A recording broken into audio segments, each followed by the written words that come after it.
So let's talk about Erasmus. One of the arguments people use against us, because one of the Greek texts that was used in the making of the King James Bible was that of Desiderius Erasmus, the Erasmus Greek New Testament. People say, well, wasn't Erasmus a Catholic? And you Bible believers, especially you independent fundamental Baptist brethren, but others as well that are very anti-Catholic, that stand for the King James Bible like we do, they'll say, you guys take such a stand, but you're using a Bible based upon a Greek text by a Catholic. Wasn't Erasmus a Catholic? Yes, he was. Yes, he was. But let me explain to you why that's not a good argument against our position. That doesn't bother me, not one bit. And I'll explain to you why. Let's talk a little bit about Erasmus.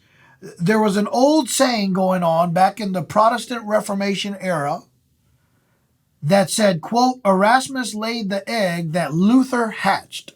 Any student of church history has heard that quote before. And any student of church history knows that the Protestant Reformation was a movement of people that were taking a very outspoken and militant stand against the errors and corruptions of the Roman Catholic Church. There were people that were Catholics, such as Martin Luther. Martin Luther was a Catholic priest who was excommunicated from the Catholic Church because of his bold stand that he took against Roman Catholicism. They kicked him out of the church. And he continued, even after they kicked him out, Mr. Luther and many Protestants like him continued to protest. That's why they were called Protestants. They were protesting the corruptions and the doctrinal errors and heresies of the Catholic Church. And men like Martin Luther led a movement, a defection of so many people, Protestants, that got their eyes open to the truth as the Word of God was becoming more available due to the invention of the printing press, which made the Word of God more accessible to people. People were reading the Bible more than ever before, and just through reading the Bible for themselves, people were starting to get their eyes open to the many, many errors of the Roman Catholic Church and their theology. Their heresies. And so men like Martin Luther preached against the Catholic Church. So did Desiderius Erasmus. In fact, everyone knows Desiderius Erasmus was also a leader in the sense that of the Reformation era, in the sense that he was a man that was highly respected with a very high position. There were even rumors that he could have potentially even have become Pope. That's a rumor that's out there, okay? That's how well respected Mr. Erasmus was at that time. But Mr. Erasmus, like other reformers and Protestants, got his eyes open to the errors of the Catholic Church. But the problem is, or the difference between Erasmus and Luther was, Erasmus disagreed with the way that Martin Luther was handling the discovery of all the errors of the Roman Catholic Church. Because Martin Luther was radical. Martin Luther was very outspoken and very aggressive in his condemnation of the Catholic Church and their errors. Whereas Mr. Erasmus, he wanted to deal with things in a more diplomatic way. His idea was not to leave the Catholic Church. He wanted to stay within the Catholic Church to reform the Catholic Church from within. That's why they were called reformers. You see, a lot of these Protestants that were kicked out of the Catholic Church, that were excommunicated by the hierarchy of the Catholic Church, a lot of them never wanted to leave the Catholic Church. A lot of them wanted to stay within the Catholic Church to reform the Catholic Church. Mr. Erasmus was one of these individuals that, because of his influence and because of connections that he had in England with very powerful and important people of that day and time, the Catholic Church could not persecute him the same way that they were able to communicate other people in other parts of Europe. Mr. Erasmus had very powerful friends, okay? He had a lot of influence in England. And not only that, Mr. Erasmus desired to reform the church from within. Now, the problem with that perspective was that little did he realize the mistake Mr. Erasmus made was thinking that the Catholic Church could be reformed. But you and I, those of us that are Bible-believing Christians, we understand, according to the Bible, that the Catholic Church was so corrupt, there was no way that it was ever going to be reformed. But these folks had noble intentions. They thought that it could. They were wrong, but their intentions were noble. And so Mr. Erasmus never wanted to leave the Catholic Church. He wanted to reform it from within, and he disagreed with people like Martin Luther for their very aggressive and outspoken approach. Okay, the defection that was going on against the Catholic Church, that's not what people like Erasmus wanted. He wanted to improve the Catholic Church by correcting its flaws and bringing the Catholic Church more in line with the Word of God. And so that was the whole purpose behind Mr. Erasmus's Greek New Testament. Erasmus wanted to replace the Bible. Part of his effort to solve the issues that the Catholic Church had, its many flaws. The way that Mr. Erasmus wanted to fix the many flaws of the Catholic Church was by providing another Bible that was much more pure, based upon a Greek New Testament that he himself put together. Erasmus's Greek New Testament, of which he did 5 editions of. And the effort was to provide a Greek New Testament basis that they can make a whole nother translation based upon Erasmus's text to replace the old Catholic Bible that they were using. That was Erasmus's way of wanting to contribute to the reformation of the Catholic Church. Now, little did he realize that God was going to use his efforts not to reform the Catholic Church, which was never going to happen, but instead, God used his noble intentions and his noble efforts to instead provide the world with the King James Bible. Look at the fruit that the King James Bible has produced all over the world. Guess what? All of that fruit abounds on Erasmus's account. That's not exactly what he intended. All he intended was to reform the Catholic Church, but instead, God did something even greater with his noble intentions.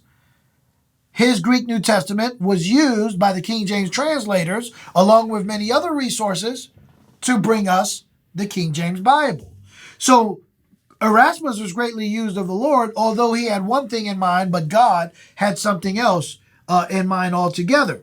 But one other thing I want to say about Mr. Erasmus, even though Erasmus never left the Catholic Church, that's the whole argument they try to use against us. You guys love the King James Bible, and it's based upon the text of a Catholic man. Well, when you understand the history and the background of what's going on, the more you begin to realize that that's not a good argument against us. Because not only do you need to understand everything I just got done explaining concerning the historical background of what was going on at that time, something else you need to understand is this. Even though Erasmus tried his very best to handle the Catholic Church in a more diplomatic way, which is the reason why he never left it like others did. But Mr. Erasmus was never accepted by the hierarchy of the Catholic Church anyways. Guess what? When it was all said and done, they ended up condemning Mr. Erasmus just as much as they condemned Martin Luther and all the other Protestants that were not so diplomatic in their approach to dealing with the errors of the Catholic Church. It just goes to show you, no matter what approach you take, whether you try to be the nice guy or you try to, you can play good cop, bad cop. Either way, if you stand for the truth, the enemies of the truth are still going to hate you, no matter whether you're the good cop or the bad cop. Martin Luther was the bad cop. Erasmus was the good cop. Guess what? Both of them, when it was all said and done, both of them were hated by the Catholic Church. Let me give you some evidence on that. There's a Catholic friar named Ambrosius Catharinus, and this is what he wrote. Quote, Erasmus planted, Luther watered, but the devil gave the increase. End of quote. That's what this Catholic friar thought of Mr. Erasmus. Notice, Erasmus did not agree with Mr. Martin Luther's methods, but this Catholic friar, he puts Erasmus and Luther in the same boat and condemns both of them and says they're both of the devil. Even though Erasmus is trying to be the nice guy to try to win them over, they still lumped them in the same category with the bad guys like Martin Luther and said they're both of the devil. And so here's a quote in the Council of Trent back in 1545 to 1565, around that time period. At the Council of Trent, Erasmus was labeled a heretic by the Catholic Church, and all of his works were declared illegal. Again, here's a guy trying to be the nice guy, trying to be diplomatic. People are telling us, especially as King James-only preachers, you guys are just so mean-spirited, which we're not really. They just exaggerate. But we're militant and we're outspoken, but, you know, we try to be compassionate and kind. We love people. We're saved. But Erasmus tried that nice guy approach, and it didn't matter to the Catholic Church. Okay? They still placed Erasmus on the list of forbidden authors. The Index of Forbidden Books is what it was called. Back in 1559, Pope Paul IV placed Erasmus on the list, the Index of Forbidden Books, and he was declared a heretic. So trying to use Erasmus because of the fact that he never left the Catholic Church, trying to use that as some sort of argument against us, listen, that's not going to work, because Erasmus was just as condemned by the Catholic Church, his own Catholic Church, as Martin Luther and everyone else that the Catholic Church ever hated and persecuted. In 1520, books by Erasmus were confiscated and publicly burned all over England by order of the Catholic Church.